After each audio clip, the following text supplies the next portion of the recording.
Good evening, folks. This is Mike, and I'm here to do... What am I here to do? I'm here to do something. I'm here to do movies from A to Z, which was supposed to be done 2 days ago, and I'm very late. And I noticed that James and Ian haven't done this, so I'm wondering if maybe they decided to take a week off and I didn't get the memo. But anyway, I decided I didn't want to miss out. So you like the shirt? Just bought it from the Art Theater. Yeah. So here we go, folks. Oh wait, one more thing before I wait a minute. Hang on. I just picked this up at Barnes & Noble because I was embarrassed when Ian did a post on Facebook today talking about if you were going to Mars and you could only pick one film from this whole list of directors, which one would it be? And I came to Tarantino, and I had to admit that I had never seen a film by Tarantino. I've seen little bits and pieces of this, and I started to watch Reservoir Dogs a couple years ago, and I made it for about a half an hour. So I have this aversion to Quentin Tarantino, but I decided to pick this up. It was half price off. It was cheap to begin with, so I intend to break my Tarantino curse, but not right now. I'm here to do movies from A to Z. We are up to the letter N, which stands for, are you ready? Nightmare Castle. Ooh, Nightmare Castle, which is one of Barbara Steele's best horror films. When I say best, I don't mean that it was one of her highest quality films. I mean, if you're going to make a list of the highest quality films, it has to start with Black Sunday, followed, in my opinion, by The Terrible Secret of Dr. Hitchcock and The Pit and the Pendulum. But Nightmare Castle is great fun, and a lot of her fans consider this to be the ultimate Barbara Steele horror film experience because she's in it so much. She's in almost every scene. She plays two roles: one evil, one sweet and innocent. She has the full range of emotions, and I think she invents a couple of emotions that weren't known in 1965 when this was made. This is a great film. Great fun.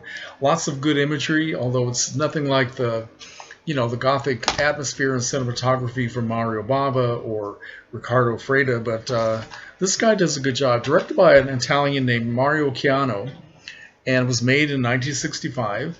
And the original title in Italian, and here I'm going to butcher this title here, Amanti d'Oltretomba, which means Lovers Beyond the Grave. And how romantic is that? It sounds like something that Doris Day and Rock Hudson made back in 1965.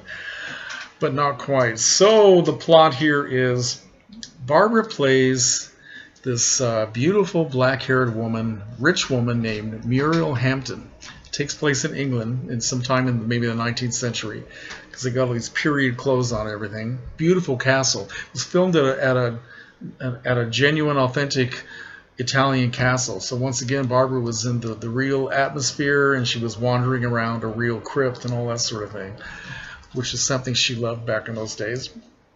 Muriel Hampton is a rich woman, and they're living in her castle that she's inherited from her family. She's there with her husband, a man named Stephen Arrowsmith, who was a kind of a mad scientist who's been doing experiments with the regeneration of human blood through electrical impulses. Try to figure that one out. And they're not a happy couple. She's been cheating on him with the gardener, this big beefy guy played by an actor named Rick Battaglia. The husband, Stephen Arrowsmith, is played by a German actor named Paul Muller, who was billed here as Paul Miller. They wanted to make his name sound more English. And so anyway, the only other person living in the house besides the married couple, the gardener, is the ancient servant lady named Solange. I mean, Solange is like the picture of Dorian Gray, the one that's up in the attic. And so Stephen has suspicions about his wife and the gardener. So he and Solange are trying to catch them in the act. Well, they do. And Stephen chains the two of them up to the wall. The gardener's name is David. David and Muriel are chained up to a wall. He's whipping them. He's torturing them. It's wonderful. And then he burns her face with acid. then he electrocutes both of them, then he cuts out their hearts, and then he buries them. He burns them up and buries them.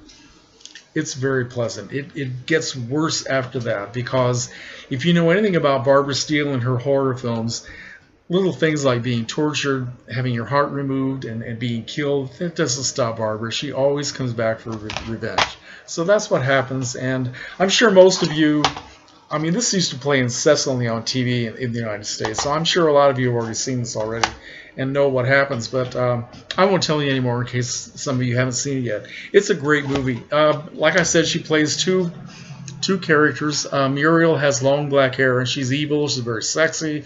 She's very aggressive. She's rude to her husband, and she also plays what is supposed to be her stepsister, Jenny. Of course, Jenny has long blonde hair, but other than that, she looks exactly like her sister, which makes no sense whatsoever, but that's the way it is in the movie.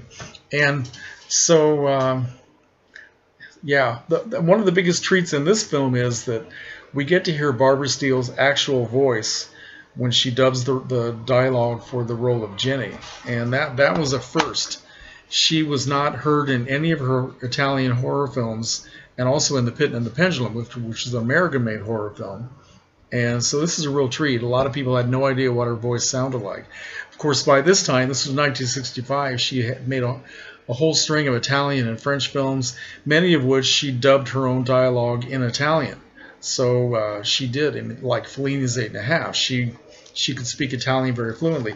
In this film, it looks as though everybody's speaking English. If you look at the movements of their lips as they're giving their dialogue, it looks like all of them are speaking English, but it's not always that easy to tell.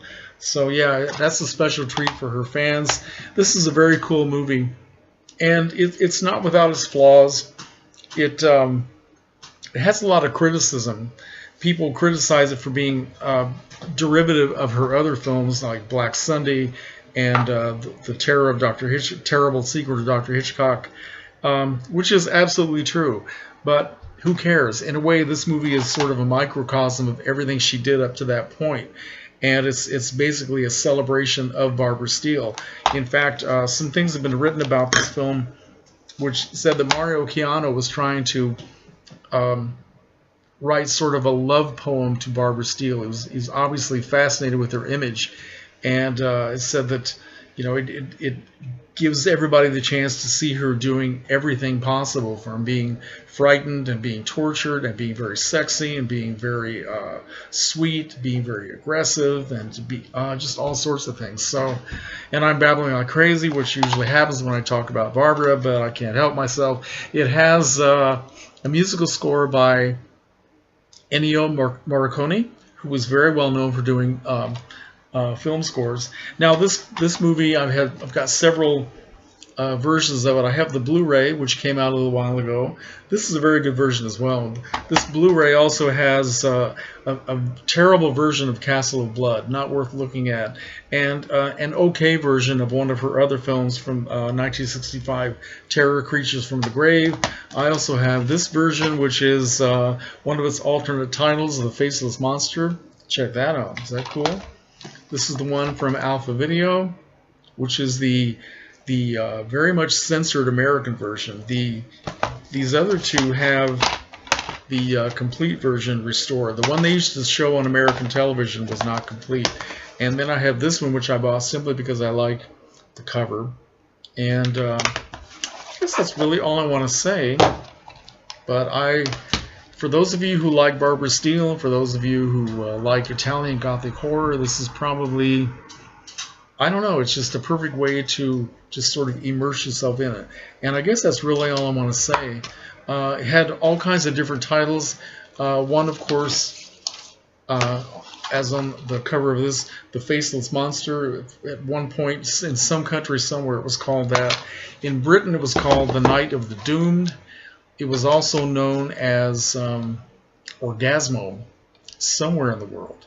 And I've never seen a video cover that has the title Orgasmo, but supposedly that title was given to this movie, even though nobody has an orgasm in the entire film, which is kind of sad. So All right. Let's see who else is in it. We have, like I said, Paul Muller, billed as Paul Miller, because these people are the people who made this film are trying to pass it off as being an English film, because the Italians liked English-made films by Hammer or the American films much better than the ones made in Italy. Of course, Barbara Steele is an English actress, so they didn't have to change her name.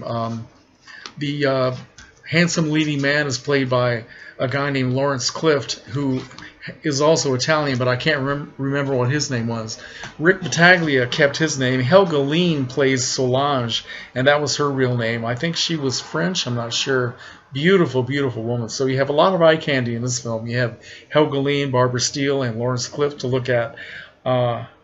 Rick Battaglia also. And then who else was in? Oh, Mario Keanu's name for some reason was changed to Alan Grunwald. So go figure. I can't help you. So Nightmare Castle, great fun. Don't miss it. Must see. Okay. Thanks for watching, and I will see you next time for letter O.